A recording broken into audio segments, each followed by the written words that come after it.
বাংলাদেশের মুসলমান, হিন্দু, খ্রিস্টান যারা আছেন ২০ কোটি মানুষ, নারী পুরুষ, আমরা দেশের মান মর্যাদা, সার্বভৌমত্ব, স্বাধীনতা রক্ষায় পৃথিবীর কোনো ব্যক্তি, কোনো দেশ কারো চোখ রাঙানি, ইশারা ইঙ্গিতে চলার জাতি বাঙালি নয়।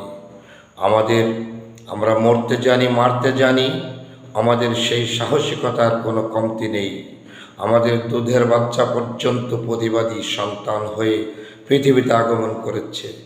ভারতের নিকৃষ্ট কুখ্যাত নরেন্দ্র মোদী, ভারতের কুখ্যাত ইসলাম বিদ্বেষী অমিত শাহ, যার নেতৃত্বে ভারতবর্ষে বাবরি মসজিদকে নিশ্চিহ্ন করেছিল লক্ষ লক্ষ উগ্রবাদ হিন্দু, বর্তমান তৈরি হয়েছে ওই কুখ্যাত শুভেন্দু।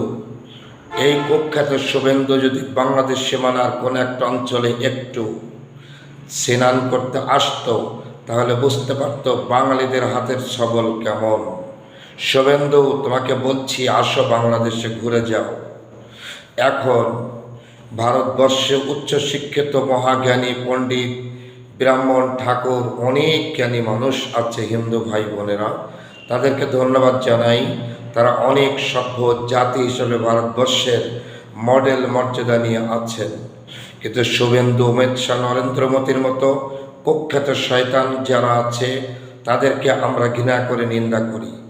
বাংলাদেশের একটা হিন্দু ভাই বোনের গায়ে একটা মন্দিরের দরজায় আঘাত হবে না যতক্ষণ পর্যন্ত বাংলাদেশের হিন্দু ভাই বোনেরা বুঝতে পারবে অমিত শাহর জন্য বাংলাদেশের হিন্দু ভাই বোনদের অশান্তি হতে পারে।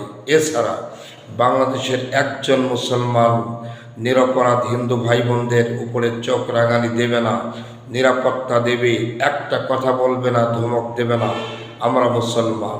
তবে ওই অমিত শাহ, নরেন্দ্র, শুভেন্দুর বিরুদ্ধে হিন্দু ভাই বোনদের আগে প্রতিবাদে নামতে হবে যে কেন মুসলমানদেরকে ভারত থেকে তাড়িয়ে দিতে হবে, কেন বাংলাদেশ নিয়ে এত বড় স্পর্ধা, এত কুখ্যাত কথা বলে নরেন্দ্র মোদী, অমিত শাহ, শুভেন্দু পৃথিবীর দুয়ারে বেঁচে থাকবে, রেহাই পাবে না। বিশ্ব মুসলমান 1 ইঞ্চি ছেড়ে দেবে না, ওদেরকে মূল উৎপাটন করেই ছাড়বে ইনশাআল্লাহ।